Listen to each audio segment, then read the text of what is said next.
Now we're going to introduce a very important type of check, and that is the double check.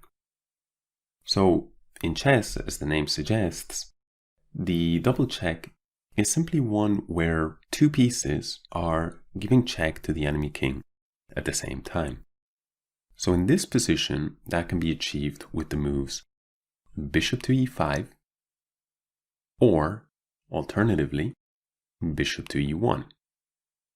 In both cases, whether the bishop is on e5 or e1, we see that the king is being checked by the bishop, and additionally, the rook is now checking the king because, as we notice, the white bishop, which in the beginning was standing in the way of the rook, no longer obstructs the rook from giving check. And in fact, this is an important point to note, that the majority, the overwhelming majority of double checks will involve the piece, one piece being blocked, in this case the rook, and that one piece giving a discovered check, and then the other piece that moves giving the second check. So the moving piece, in this case the bishop, gives one of the checks, and the other piece gives the other discovered check, right? So we have one regular check and one discovered check. However, there is an exception to this rule, and we will show it in the next example. But before we do so, I want to say one thing. The double check is not a very frequent guest in chess games, certainly not when compared to pins or forks or many of the tactics that we've looked at already and that we'll continue to look at. But it's extremely powerful. And the main reason why it's so powerful is because when the enemy king is checked by means of a double check, the king must run. So normally when you are checked, you have three standard responses. You can either block the check, you can run away, or you can capture the piece that is checking you. And so there are quite a lot of options. However, with a double check, there is only one option, and that is to run. Because if, for example, black was able to capture the rook, well, the bishop would, on the next move, capture the king, right? I mean, of course, that would be illegal. And likewise, even if black could, in theory, capture the bishop on e5 in practice, he would not have the time to do so. And this gives a lot of power to the double check, as we will see with some examples to come. In fact, let us tweak the position a little bit just to visually convey this point. So here we are, and now we've added a knight and a queen into the mix. And in fact, I've placed them in such a way that both the knight and the queen are attacking both of the pieces that are giving check. And yet, in spite of this, neither capture is possible by either piece, because if we capture the rook, then this check remains, and likewise, if we take the bishop, the check remains from the rook. So here we can see that even in the presence of many pieces that could potentially defend very easily against one check, either by blocking or by capturing the checking piece, they are useless in the face of a double check. Now, we said earlier that almost always a double check basically involves the piece that moves out of the way, right? In this case, the bishop giving a check, and then, of course, the other piece is giving a specific type of check, which is a discovered check. There's one exception to this, so let us place that position on the board now. Here we have an unusual situation arising after black's move. Notice he is now in check. If black plays the move e5, blocking the check, now white is able to capture en passant, and he gives a double check. And the difference between this and the majority of other checks is that the last piece that moved, or in this case the pawn, moved from d5 to e6, and the pawn is not, in fact, participating in giving a check to the king. Both the rook and the bishop are doing that. So we still have the element of discovered check, but unlike in almost every example you'll come across, the last move by white was not a move of either the rook or the bishop. But anyway, that is mostly an aside, because you will not encounter this too frequently. Let us now move on to some examples of double checks in practice. Here we're going to take it from the top, so to speak, and we will show a famous game played in the early 20th century between two well-known masters of the time, Reti and Tartikover. And the game started with the move e4, c6, a Caro-Kann, d4, d5, knight to c3, d takes e4, knight takes e4, knight to f6. Here, nowadays, this is actually still played more than 100 years later, but white always captures on f6. But back then, theory had not evolved to where it is today. So white played the move queen d3, black played e5, pawn takes pawn, and now black is not losing a pawn. He has the move queen a5 check with a double attack, bishop to d2, queen takes e5, and now black has once again a double attack. But white finds a very clever move, castle. Now, if black captures the knight with his queen, then notice how the queen and the king are on the e-file, and so white would have the move rook to e1, winning material. Unfortunately for black, that would have been better than the other capture of the knight, which is what he played in the game. He played knight takes e4. Although he is up a piece for now, he was in for a very nasty surprise when Reti played queen to d8 check. He's already down a piece and he now sacrifices his queen.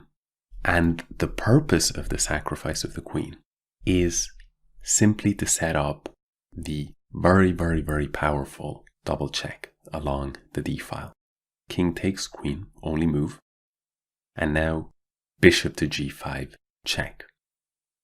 Really a very beautiful move. Now, there is no way for black to play moves such as knight to d6 and block the check of the rook, because still the bishop check would not be answered. And once again, we can say the same thing about capturing the bishop, because the check from the rook would go unanswered.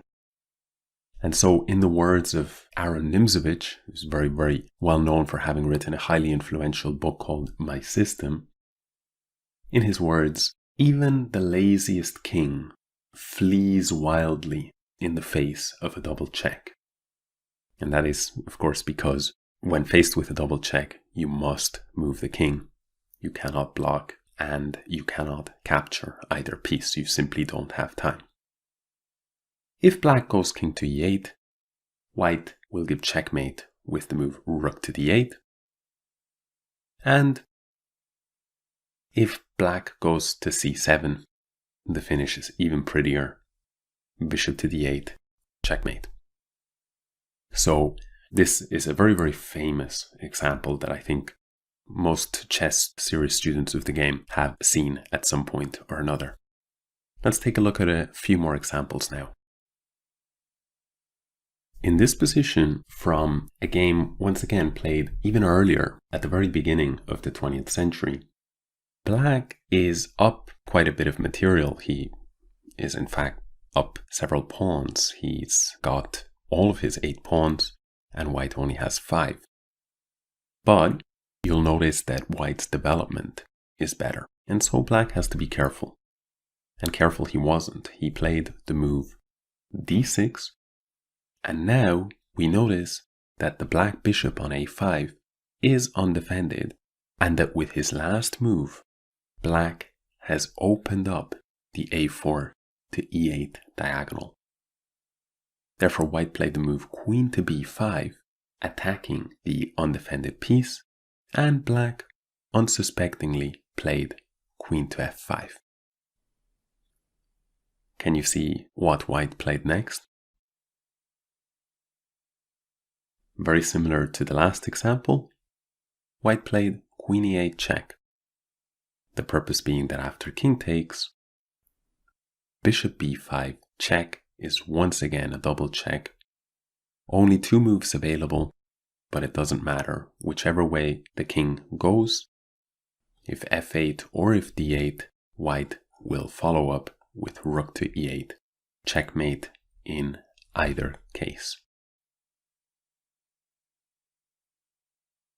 This one should not have taken you by surprise, given its very, very serious resemblance to the last example. Let's move on. Here we have a different and perhaps somewhat simpler example. At first sight would appear like black is completely winning because he has so much more material, and his king doesn't look so unsafe. But in fact, white has not 1 but 2 double checks at his disposal, and both of them win. After a move like knight f6, black does not have time to capture either piece. He must move his king to either f8 or h8, and if he goes, for example, to f8, well, rook g8 will be checkmate along the back rank, and likewise, if king to h8, rook g8, and we have the knight on f6 and the rook on g8. When we have this setup, it is called an Arabian mate. Let's show another example. Here we have actually not the example that we're saving the best for last, and yet this example taken from a game played in around the middle of the 20th century is in fact, I think, extremely beautiful. Not at all easy to see. Let's see what happened. Black here spots a way to set up a devastating double check. And remember how initially we saw this example of the queen sacrificing herself in order to set up a discover check, with the bishop moving and the bishop also giving checks, so we have a double check. And here we have the same kind of an idea. Rook goes to h1 with check. King must take the rook, and now queen to h7 check. King must step back to g1, and you might be thinking, well, why did black give a rook? Well, black now sacrifices his queen with the amazing move queen h2 check. Once again, white is forced to take the bait. And the whole point is that after the move knight f3 check, we have a double check on the board. This means the king must move. Only 2 options. Notice the knight on f3 not only gives a check, but also restricts the king from stepping back onto the g file. And therefore, after either move, black will give a check with his last remaining heavy piece, and it will in fact be checkmate. So this, I think, is really, really beautiful example. This game was played in 1852, and the player with the white pieces was one of the great players of his time, Adolf Anderssen. And this game was considered to contain such a beautiful combination that the game itself has been remembered ever since and has now come to be referred to as the evergreen game, suggesting that it will never disappear from the collective memory. So white started with e4. Black played e5, knight f3, knight c6, bishop to c4, bishop to c5, and now this funky looking move b4. This is actually a not so silly gambit known as the Evans Gambit. Bishop takes b4, c3, bishop to a5, and d4. The idea is give up a pawn, but open up some lines, take control of the center, improve development. If black captures on d4, in fact, you accept a second pawn deficit and you just castle. But black would have to be very brave to capture this pawn on c3, because once again, you're opening up lines. Instead, black played the move d3, returning a pawn, but figuring that the knight on b1 will not have the c3 square available, and the pawn structure is a little bit shattered. Plus, of course, black is already a pawn to the good. White ignores the pawn on d3 and played the move queen b3, queen to f6 to defend f7, e5, again opening up more lines. Black played queen g6, did not want to accept, and rook e1, knight to e7, bishop to a3, and now black plays b5 himself. After queen takes b5, the point is revealed. Black plays rook to b8, giving up a pawn again in order to develop and open up lines. It's no wonder that people call this era of chess, when many games were played in this style, they view it as the romantic era of chess. Nowadays, players are far more pragmatic and objective, and of course games still contain a lot of beauty, but it's a different kind of beauty. White played queen a4, bishop to b6, and knight d2, completing his development. Bishop to b7, knight e4, and here black played the move queen f5. He has to be a little bit careful because his king continues to be in the middle of the board. Bishop takes d3, and now we see that there are threats such as a move like knight to d6, which would not be a double check, but it would be a check and also a discovered attack on the queen. So black played queen h5, and now white played the enterprising move knight f6 check. Sacrificing a knight, g takes f6, e takes f6. The idea is that white hopes to regain his material and also open up the position against the uncastled king. But black has his own trumps, and he played the move rook g8. In some situations, he will attack the white king. Rook went to d1, and black captured the knight on f3. The reason white cannot recapture is because of the king's placement on g1. But Adolf Anderssen had a very nasty surprise in store.